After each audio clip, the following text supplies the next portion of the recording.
Seperti yang terpantau di Pasar Tanjung Jember Kamis pagi, sejumlah komoditi dan bahan dapur seperti cabai, tomat, serta bumbu dapur lainnya mulai mengalami penurunan di H+4 Hari Raya Lebaran. Hal ini dipicu karena melimpahnya stok barang yang ada di pasar serta menurunnya daya beli masyarakat. Cabai rawit misalnya, bila di momen Lebaran tembus hingga Rp40.000 per kilogramnya, kini turun drastis di harga Rp25.000 per kilogram. Pedagang pun mengeluhkan daya beli masyarakat yang terus menurun dalam 2 hari terakhir. Ini banyak yang turun untuk hari ini. Komoditas apa saja yang turun? Ya cabai, terus kayak tomat, Bumbu dapur itu. bumbu dapur yang turun. Kalau jenis cabai rawit, sekarang berapa? Cabai rawit yang set itu kemarin kan 40, sekarang anjlok ke 25. Cabai Kemarin masih 30 kan kemarin. Kalau cabai hijau, Kalau cabai hijau kecil sekarang 20. Sebelumnya 30. masuk cabai merah besar, Kalau lomba besar tuh kemarin masih 30, sekarang 25. tomat. Tomat sekarang 10.000. Sebelumnya berapa? Kemarin 16. Kira-kira kenapa ini Bu ada terjadi penurunan? Stoknya banyak. Sementara itu turunnya harga bahan pokok dan bumbu dapur disambut bahagia oleh warga. Mengingat di minggu kemarin, menjelang hari Lebaran, harga sejumlah bahan pokok mengalami kenaikan yang cukup signifikan. Gimana Bu ini dengan penurunan harga sebagai ibu rumah tangga seperti apa ini? Ya seneng, sebenarnya seneng sekali kalau dulu. Ini belanja apa saja Bu? Bumbu dapur. Tomat sama cabai. Bu sebelumnya waktu Lebaran memang harga naik ya Bu ya? Iya. Lagi ayam. Sekarang turun lebih meringankan ya Bu ya? Iya, benar iya sangat senang semuanya. Dulu yang naik harga apa saja Bu? Ayam ya waktu itu ya. Yang sangat naik ayam sih. Tapi dengan penurunan harga ini sebagai ibu rumah tangga seperti apa? Ya sangat senang. Dari Jember, Yudisa di Jember 1 TV melaporkan. Di pintu masuk destinasi wisata pantai Tanjung Pasir Putih Malian atau Papuma, masih ramai kendaraan para wisatawan dari Jember maupun luar kota. Sehingga para petugas kepolisian diterjunkan untuk menjaga kondusivitas. Untuk memasuki tempat wisata di Kecamatan Huluhan ini, setiap pengunjung dikenakan tiket masuk sebanyak Rp25.000 per orangnya. Tarif tersebut memang berbeda dengan Lebaran tahun lalu yang digratiskan oleh pemerintah. Namun kondisi saat ini sangat kondusif. Tidak terjadi kemacetan ataupun desak-desakan, sehingga para wisatawan begitu puas menikmati liburan di pantai selatan tersebut.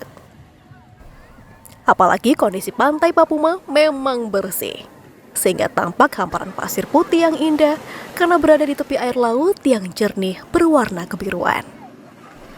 Keasrian pantai Tanjung Papuma juga semakin menakjubkan dengan memandang batu karang dan deretan perahu nelayan.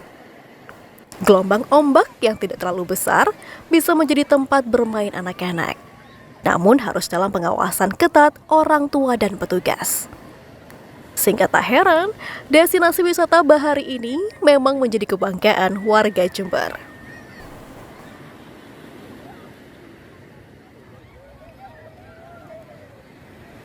Sekali.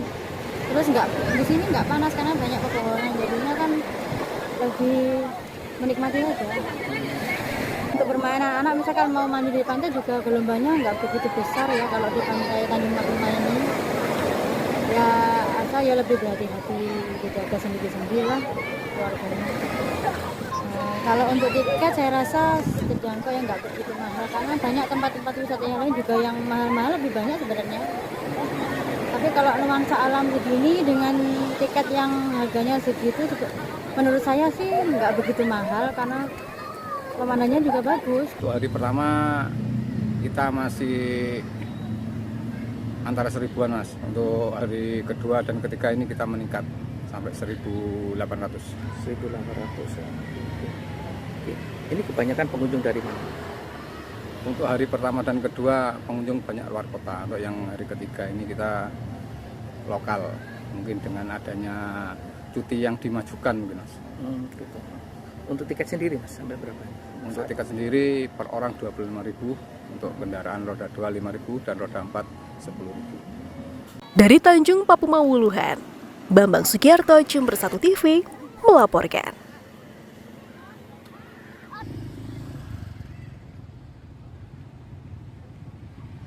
Selain menikmati keindahan pantai Papuma, terutama suasana sore di lokasi Sitingkil dan Malian yang memang menjadi spot foto paling favorit. Para wisatawan juga disuguhkan dengan beragam kuliner yang ditawarkan oleh para pelaku UMKM setempat. Namun yang banyak digemari adalah ikan bakar dan es kelapa muda. Mahin, selaku pemilik usaha ikan bakar, mengaku bahwa selama momen liburan Idul Fitri tahun ini, jumlah permintaan sangat meningkat, bahkan setiap hari dirinya bisa menghabiskan ikan 50 kg, mulai jenis kakap merah, kerapu, dan jenis putihan. Harga ikan bakar bervariasi mulai dari Rp80.000 hingga Rp100.000 per kilogramnya. Mahin tak hanya menjual ikan bakar saja, namun juga menjual segala seafood. Biasanya pengunjung banyak memilih menyantap ikan bakar bersama keluarga.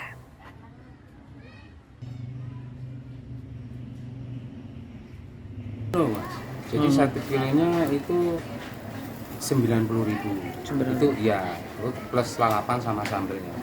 Itu bermacam-macam jenis Mas ya? Untuk jenis ini Mas, untuk jenisnya kakak tua ataupun Napoleon. Kalau untuk jenisnya kakap merah atau kerapu itu per kilonya 100.000. 100.000. Ya. Kalau jenis-jenis udang itu Pak? Untuk jenis udang itu per 1 kilonya itu 180. Kalau untuk satu porsinya itu 90 Mas. 90. Iya. Dari Wuluhan, Bambang Sugiarto, Jember 1 TV melaporkan. Seperti inilah giat pelantikan dan pengambilan sumpah janji 533 ASN untuk formasi tenaga kesehatan, guru, dan penyuluh pertanian di Aula PP Sudirman, Pemkab Jember, Jumat siang. Hadir langsung dalam pelantikan tersebut Bupati, Wakil Bupati, dan PJ Sekda Jember. Ratusan aparatur sipil negara yang baru dilantik ini merupakan rekrutmen pada tahun 2021 dan telah berstatus sebagai CPNS selama setahun terakhir. Seluruhnya akhirnya dinyatakan lulus dan akhirnya dilantik pada hari Jumat. Secara khusus, Bupati berharap ratusan PNS yang telah dilantik ini bisa menunjukkan kinerja yang baik ke depannya. Salah satunya membantu program prioritas Pemkab Jember dalam menekan angka stunting, AKI, dan AKB. Jadi ini pelantikan ini ASN penuh. Jadi ini sebenarnya tahun 2021 rekrutmen dulu. Waktu tahun 2021 terus begitu mereka lulus langsung di CPNS tahun. CPNS 1 tahun dan mereka harus mengikuti pelatihan-pelatihan. Salah satunya pelatihan dasar ya 3 bulan pada saat itu masih COVID, pelatihannya itu lewat Zoom. Tapi langsung dengan Jakarta pelatihannya itu bukan dengan kita. Jadi dilatih selama masa transisi untuk CPNS menjadi ASN penuh. Dan hari ini baru selesai 1 tahun. Nah baru kita lantik, ada 3 tadi, ada 4 dari yang paling banyak dari Nakes. Rekrutmen waktu itu kan ada Nakes, ada dari dinas pendidikan gitu ya, macam-macam waktu itu ya. Nah ini Nakes yang paling banyak, Nakes dari BPKAD, dari TPHP, pertanian maupun dari pendidikan.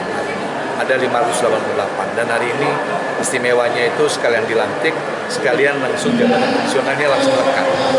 Kalau dulu enggak, jadi masih ada ujian lagi, harus untuk fungsional itu ujian lagi. Ini langsung nih, ada kebijakan yang bagus. Dia diakhiri dengan ramah tamah bersama Bupati, Wakil Bupati, serta seluruh kepala OPD yang hadir. Dari Jember, Yudisa di Jember 1 TV melaporkan. Ditandai dengan pelepasan janur kuning sebuah ketupat, Dewan Kesenian Balung atau Dekap melaksanakan kegiatan kirap budaya.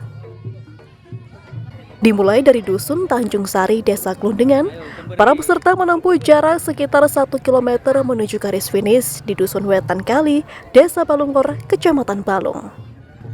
Kegiatan kirap budaya ini sekaligus merupakan halal bihalal para pelaku seni jaranan dan reok Ponorogo, sekecamatan Balung dan sekitarnya. Arak-arakan tersebut dimeriahkan oleh 5 dadak merak, puluhan barongan kepruk, dan puluhan rampak barong serta puluhan penari jatilan yang diiringi musik gamelan. Menurut Ketua Dewan Kesenian Balung Bambang Sugiarto, pertunjukan tersebut terlaksana berkat partisipasi aktif para pelaku seni, yaitu grup Singo Putro Brawijoyo, Singo Joyo, TS Kru, Putra Tanjung, 5 Putra Jaya, Reok SMK Teknologi Balung, Turonggo Mulyo, serta Singo Mulang Joyo asal Kecamatan Wuluhan. Sumber anggaran kegiatan ini diperoleh dari dana swadaya para pelaku seni dan juga donatur. Hari ini kita mengadakan kegiatan halal bihalal bersama para pelaku seni jaranan dan reok sekecamatan Balung. Dan tujuannya halal bihalal pada hari ini kita untuk menjalin silaturahmi antara pelaku seni sekecamatan Balung supaya kita bersama-sama bisa guyup dan rukun untuk mensukseskan kelestarian seni budaya kearifan lokal yang ada di wilayah Kecamatan Balung. Dari Balung, Tim Liputan Jember 1 TV melaporkan.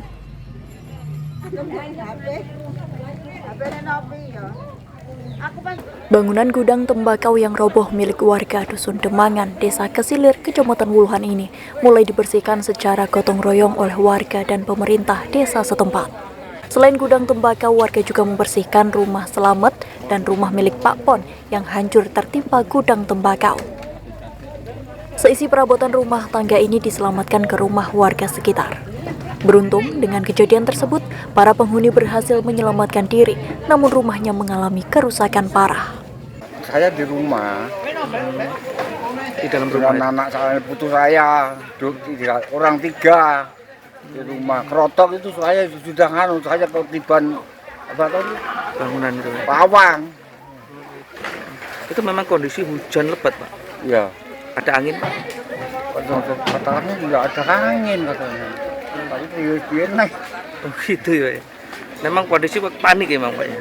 Sucipto selaku Kepala Desa Kesilir mengatakan bahwa pihaknya akan berupaya membantu untuk memperbaiki rumah warga yang rusak. Untuk rumah yang kena bencana sekitar 40% itu rumahnya Pak Pon, mungkin dapurnya saja. Yang jelas yang parah ini yang total rumahnya Pak Selamet. Selamat. Kalau gudang ini milik siapa, Pak? Gudang ini milik masyarakat sini juga. Masyarakat sini. Nah, kami juga mengimbau kepada masyarakat semuanya yang sedang gotong royong membantu Pak Selamet. Saya mengucapkan terima kasih atas bantuannya dan waktunya untuk membongkar rumahnya Pak Selamet.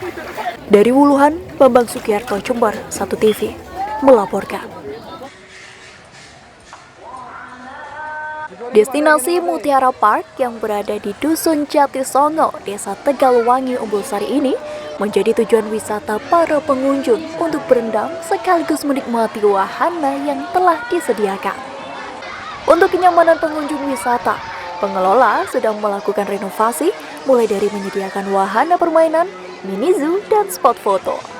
Bedanya jauh. Kalau yang dulu memang biasa-biasa saja, mungkin kurang begitu pengalaman. Ya alhamdulillah untuk tahun yang ini kemajuannya ada hebat. Kemajuannya itu dengan renovasi perbaruan yang di belakang ada di Taman Kebun Sengon, semua diperbarui lagi dengan model-model yang baru, yang new. Jadi karena sekarang persaingan dari kolam yang lain itu memang banyak, maka harus pinter-pinter kita mengelola. Dari bos satu kami mengatur situasi dan posisi itu memang harus bongkar pasang. Habis direnovasi nanti dibikin lagi yang bentuk baru, nanti dibongkar lagi yang lama tahun yang dulu, sekarang dibentuk lagi. Diharapkan destinasi wisata ini bisa terus bermanfaat bagi pertumbuhan ekonomi UMKM dan warga setempat. Dari Jatisongo, Umbulsari, Sugito, Jember 1 TV melaporkan.